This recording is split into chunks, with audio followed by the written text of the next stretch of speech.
17 बीरबल की खिचड़ी की कहानियाँ। रात्रि भोज के उपरांत बादशाह अकबर बीरबल को साथ लेकर यमुना तट पर टहल रहे थे। उनके साथ सुरक्षा हेतु कुछ सैनिक भी थे। वो जनवरी का महीना था और दिल्ली में शीतलहर बह रही थी। कड़ाके की ठंड में यमुना नदी का जल बर्फ के समान ठंडा हो चुका था।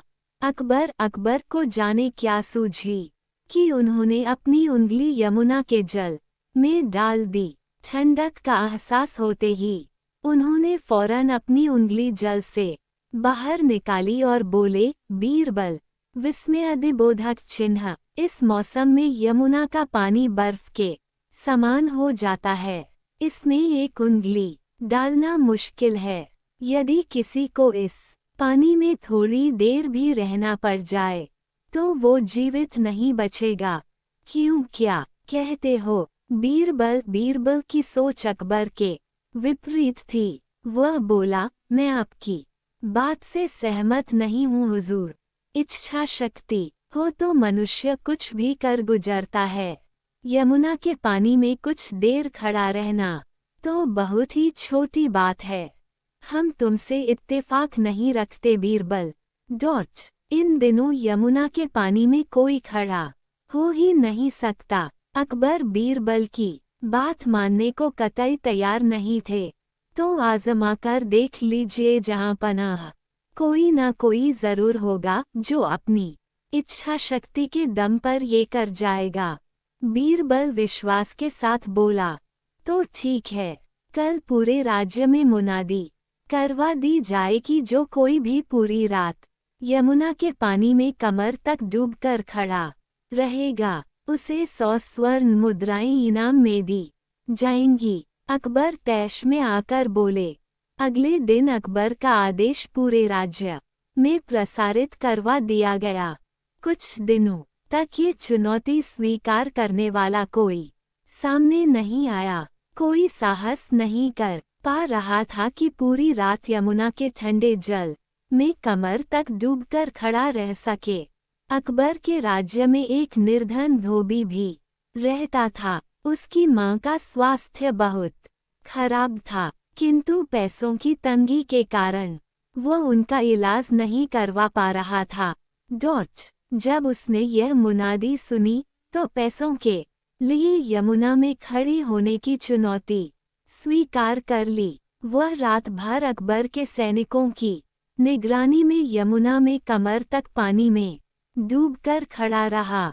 भोर होते ही सैनिक उसे लेकर अकबर के सामने हाजिर हुए। अकबर के लिए ये यकीन कर पाना मुश्किल था। उन्होंने धोबी से पूछा, तुम सारी रात यमुना के पानी में कैसे खड़े रह पाए? जहां पनाह, मैं रात भर आपके महल में जल रहे दीपक को देखता रहा और इस तरह पूरी रात गुजर गई। धोबी बोला। ये सुनकर अकबर का पारा चढ़ गया और वे बिफरते हुए बोले, ओह, तो तुम सारी रात महल के दीपक से गर्मी लेते रहे। ये तो तुमने बेईमानी की है। तुम इनाम के नहीं बल्कि सजा के हकदार। दो सैनिकों इसे बंदी बना लो। निर्धन धोबी को कारागार में डाल दिया गया। जब ये बात बीरबल को पता चली तो वो बड़ा दुखी हुआ। उस दिन वह दरबार नहीं गया। दरबार से बीरबल को नदारत पाकर अकबर ने एक सैनिक को उसे बुलवाने उसके घर भेजा। सैनिक ने वापस आकर अकबर को बताया कि बीरबल ने भोजन नहीं किया है, वह खिचड़ी बना रहा है, खाकर वह दरबार में हाजिर हो जाएगा। समय गुजरता गया। सुबह से दोपहर और दोपहर से शाम हो गई, लेकिन बीरबल दरबार में हाजिर नहीं हुआ। बीरबल कभी ऐसा नहीं करता था। बीरबल की ये हरकत अकबर की समझ के बाहर थी। समय गुजरता गया। सुबह से दोपहर और दोपहर से शाम हो गई, लेकिन बीरबल दरबार में हाजिर नहीं हुआ। बीरबल कभी ऐसा नहीं करता था। बीरबल की ये हरकत अकबर की समझ के बाहर थी। ये नज़ारा देख अकबर हैरत में तो पड़े ही, साथ ही क्रोधित भी हुए।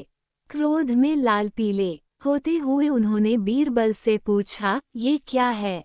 बीरबल, तुम अब तक दरबार में हाजिर क्यों नहीं हुए? मैंने खबर भिजवाई थी जहां पनाह की मैं खिचड़ी बना रहा हूँ, खाकर दरबार में हाजिर हो जाऊंगा। देखिए सामने पेड़ पर लटके घड़े में खिचड़ी पक रही है। पेड़ पर लटके घड़े की ओर इशारा कर बीरबल ने उत्तर दिया, ऐसे कोई खिचड़ी बनाता है?